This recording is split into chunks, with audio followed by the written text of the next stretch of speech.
Oh my gosh. Hey guys, it's me, Butterfly Spirit 314. I'm gonna move this over. So anyway, I'm doing a short live today. And basically today, I decided I wanted to do this video because just kind of spur of the moment anyway. So today, just to start off with, today is a really special day. Someone that's close to me, they have a birthday today. If they happen to watch this video, happy birthday.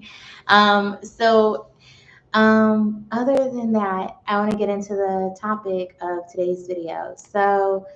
Um, I know this might sound kind of weird, but what I do now is I watch people argue with each other. And the reason I do this is because, well, so many of you know that I finished reading a book, an anger book called The Dance of Anger. And that book basically taught me a lot about anger. And it got really deep into anger and stuff.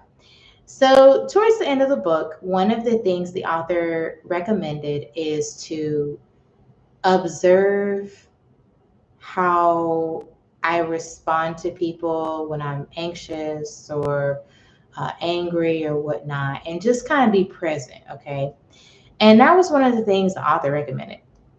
So, what I've been finding lately is that, I guess over the past month here, I've noticed that, well, over the last couple of months or so, what I've been doing is I've been watching people argue with each other. So when I'm at work, basically, because I work a 9 to 5 job, so um, there are people who I noticed on my team that tend to clash a lot.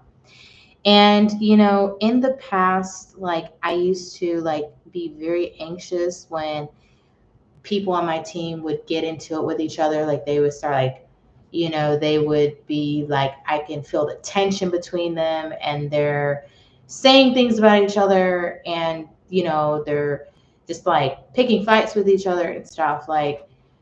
And you know, I used to get very anxious about it. And one thing I know about myself is like when there is like a anxious environment where two people are arguing, I prefer to get as far away from that as possible, because I don't know if the people are gonna like literally start fighting or what. I just kind of have this like kind of feeling like, okay, I don't feel comfortable. Let me get up and leave. You guys probably know what I'm talking about, like when you can kind of feel the tension between two people, and they're not listening to each other, but then you notice they're getting madder and angrier at each other, and in the past, I would get up and leave. But what I did, I decided a couple weeks ago was that if I notice that two people on my team are, um, they seem to be trying to work on something and then they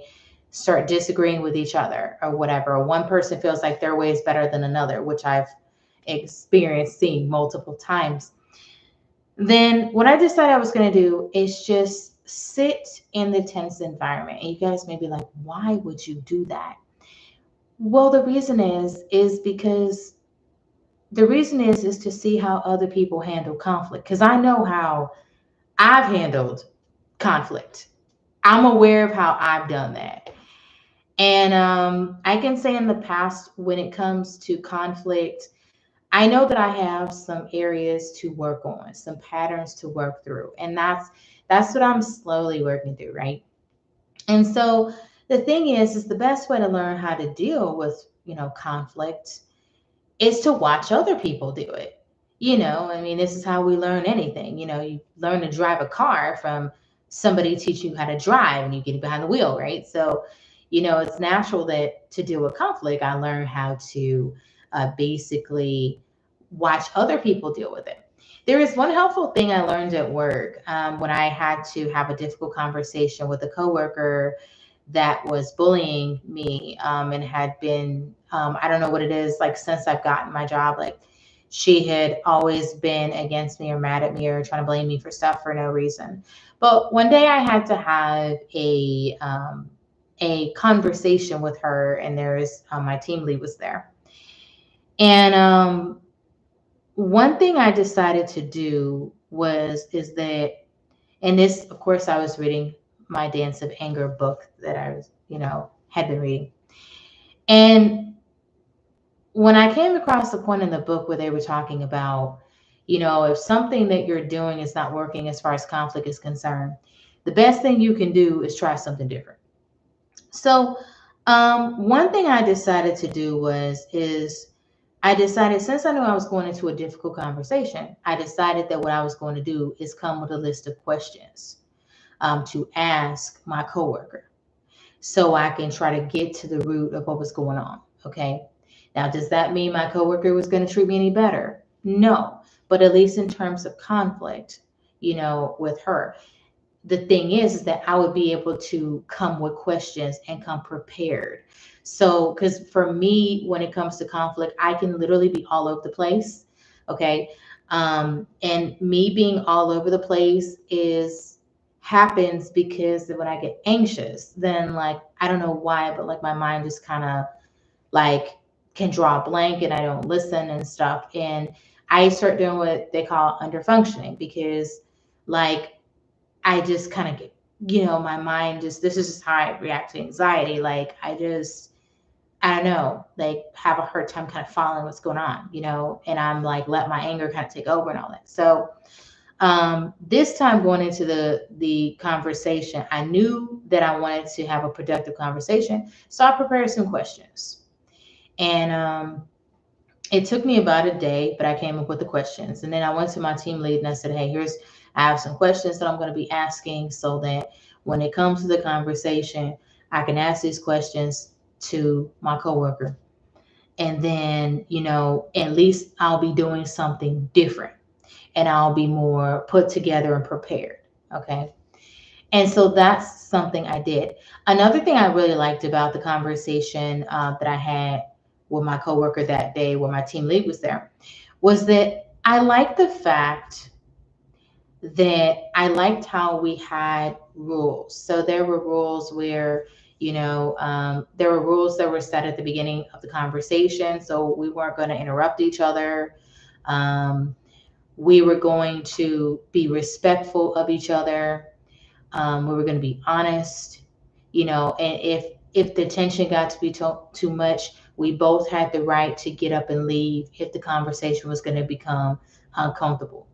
And I like the fact that rules were set, and that's something that I'd like to bring to any difficult conversations I have in the future, is to kind of set some kind of, ground rules, something rules that will help a conversation be more productive. Even if I happen to be angry, I still think having some sense of rules would kind of help, so that, even if I write them on the wall and put them on a piece of paper or something, at least when there's I'm involved in an argument, I can at least look at those rules and, before an argument, agree to abide by those rules. And then, tell the person, hey, I want you to hold me accountable. I'm going to hold you accountable, to these rules. And if we can't like have the difficult conversation, this is if it's like family or friends or whoever, then the thing is that I can at least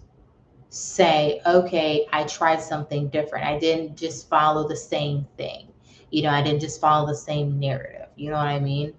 So that's something that I found to be productive and something that I'd like to incorporate. In fact, I think I have it on the wall actually. I actually have it written down on the wall, um, on a cardstock or whatever. So I actually have that. So for me, I want to change, how it is that I approach argument, you know, and I do want to, I don't just want to follow the same narrative, because I don't know about you guys, but have you ever had like the same argument with somebody over and over and over and over again?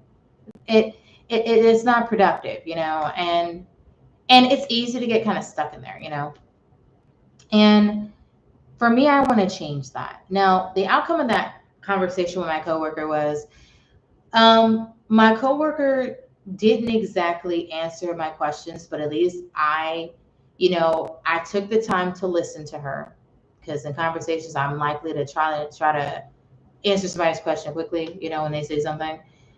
And I took the time to listen to her. I asked my questions, and I tried something different. And I came out of that conversation, I knew my coworker was still going to do the same thing she had been doing. But at least I was like, hey, at least I showed up different in this conversation. And that kind of sets a paramount for other, conversations as well. Now, after that, yeah, I've had disagreements with people. And some of those disagreements, I've kind of decided, to, I had one that I got caught up in it and didn't really know what to do, you know, and in that one, I I feel like I still need to work on the conflict, but at least I'm getting somewhere. You know what I mean? And that's how I realized that, hey, I need to address my anger. And that's when I was like early in the Dance of Anger book. But now I'm like, I finished it. So reflecting over it helps. But yeah, watching people, and when they're involved in arguments, whether I'm at work or I'm at a doctor's office or I'm at the grocery store or I'm at a quick trip, like I told you guys about in another video, where I saw a conflict between two people at a quick trip, you know, how the cashier was dealing with this customer and the customer was getting all mad or whatever, you know what I mean? And I just kind of observe conflict from people to see how they handle it. Now, today, I noticed at work, two of my coworkers, um, I noticed one of them, he seemed like he was angry, he wasn't as involved, and stuff, because part of my job I had to answer the phone. He didn't really want to do much of that. Seemed like he kind of has something going on, um, kind of in the background, meaning like he had something that kind of happened to him before work. And so he was kind of had some tensions that he brought from home to work, and I could kind of tell he kind of lashed out at one of my coworkers, but I think it was good that she didn't let it bother her. She just kind of kept on going and stuff. She just kind of let it roll off her back. Or maybe she made it look like that. Who knows? But, by me observing people handle conflict, if I see something that is a productive conflict where, say two people are disagreeing, but they do it in a healthy way, I can kind of, take something help from that conversation. And it helps me to apply to my own, conversations with people, and through observation. Hey, that's how we learn. That's how we learn when we're kids. That's how we learn when we're adults. We all learn that way. So for me, I observe people because it helps me to understand too that I'm not the only person that has to work on how I handle disagreements or what people call arguments. Other people do too. But sometimes people don't know. They're not aware of how their emotions are affecting them. They're not aware of the things they may say or how they may make another person feel, and they're not. And it's easier when you're the person on the outside looking in at a conflict versus if you're somebody involved in it. But the thing is, too, is that, it is possible to catch yourself feeling anxious. Like for me, I'm able to catch myself feeling anxious. I'm able to catch myself feeling angry, sad, nervous, whatever. And the thing is, the hardest thing that I think people probably have the hardest time with, which I'm getting used to, is learning to sit in my emotions, especially anger. Like today, I was anxious at work and I was trying to figure out why I was anxious. And that anxiety was on its way to turning into, you know, and I was angry for no reason. And then I had to dial it back and be like, wait a minute.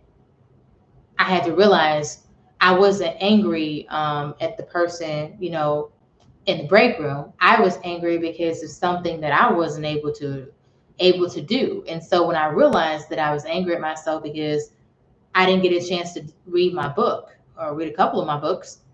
Then what I did was is I said, okay, I'm gonna go ahead. When I get back to my desk, I'm gonna read a little bit in between while I do my work. And you know what? After I did that, I felt so much better.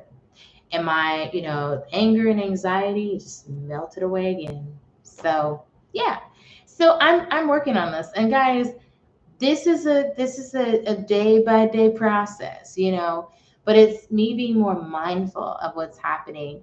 That is the thing that's actually helping me, the most. And it changes, it definitely changes me. I know when people see me, they're like, oh, she's like this, they just see me as the same person, but really they don't know that I'm working on myself and changing myself. And this is why, I find myself being more positive and more happier, because I'm becoming aware of where my anger is coming from. And sometimes the hardest thing is to find out where your anger is really coming from. Where's your anxiety coming from? Where's your sadness coming from? Because for a lot of us, we get so caught up in a wave of emotion. Trust me, I've done it hundreds of times. We get so caught up in our emotions that we may not be aware of how we're making another person feel or anything.